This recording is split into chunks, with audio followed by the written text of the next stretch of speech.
ایک بادشاہ اپنے منہ زور گھوڑے پر سوار تھا۔ گھوڑا کسی وجہ سے بتکا تو بادشاہ سر کے بل زمین پر گر گیا اور اس کی گردن کی ہڈی کے موہرے ہل گئے۔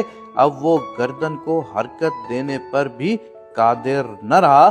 شاہی طبیبوں نے اپنی طرف سے سرتوڑ کوششیں کی مگر وہ بادشاہ کا علاج نہ کر پائے۔ ایک دن یونان کا ایک حکیم بادشاہ کے پاس آیا اور اس قدر جاں فشانی سے علاج کیا کہ بادشاہ ٹھیک ہو گیا۔ علاج کے بعد وہ حکیم اپنے وطن لوٹ گیا۔ کچھ عرصے کے بعد وہ دوبارہ بادشاہ کے وطن میں آیا تو سلام کے ارادے سے شاہی دربار میں حاضر ہوا۔ اب لازم تھا کہ بادشاہ از روئے قدردانی اس حکیم سے مروت اور مہربانی کا برتاؤ کرتا، لیکن بادشاہ ایسے بن گیا جیسے حکیم کو جانتا ہی نہ ہو۔ بادشاہ کے اس رویے سے حکیم بہت سخت رنجیدہ ہوا۔ یونانی حکیم بادشاہ کے دربار سے باہر آیا تو اس نے ایک غلام کو پاس بلا کر کہا، میں تمہیں کچھ بیج دیتا ہوں، انہیں بادشاہ کی خدمت میں پیش کرنا اور کہنا کہ یونانی حکیم نے دیے ہیں، انہیں دہکتے انگاروں پر ڈال کر ان کی دھونی لی جائے تو بہت فائدہ ہوگا۔ غلام نے وہ بیج بادشاہ کو پیش کر دیے اور ساتھ میں ان کے فوائد سے بھی آگاہ کیا۔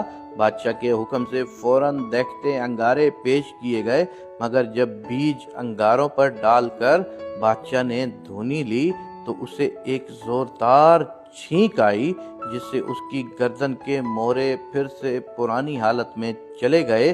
بادشاہ بہت چیخا چلایا، سپاہی دوڑے کہ حکیم کو گرفتار کر کے لے آؤ۔ باوجود بہت تلاش و بسیار کے اس حکیم کا کچھ پتہ نہ چلا۔ ساری عمر بادشاہ نے ایسے ہی گزار دی۔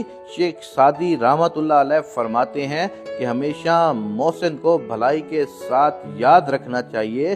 احسان فراموش شخص کمینہ ہوتا ہے اور فرمان خداوندی ہے کہ کمینہ شخص بھلائی نہیں پا سکتا۔ حضرت امام علی علیہ السلام فرماتے ہیں، جب تم سے کوئی نیکی کرے تو اس کو یاد رکھو، اور جب تم کسی کے ساتھ نیکی کرو تو بھول جاؤ۔ اسی ایک ہی بات میں اتنی بڑی حکمت ہے اور سمجھنے والوں کے لیے نشانیاں ہے کہ جب تم کسی کے ساتھ نیکی کرو تو تم بھول جاؤ، کیونکہ تم نے نیکی کی ہے جس مقصد سے کی ہے، جس چیز سے کی ہے، وہ بھی اللہ تبارک و تعالیٰ کی طرف سے تمہیں عطا کی گئی تھی۔ تم نیکی کر کے بھول جاؤ، نیکی کر کے دریا میں ڈال دو، نیکی کر کے اس کو کبھی بھی مت جتلاؤ۔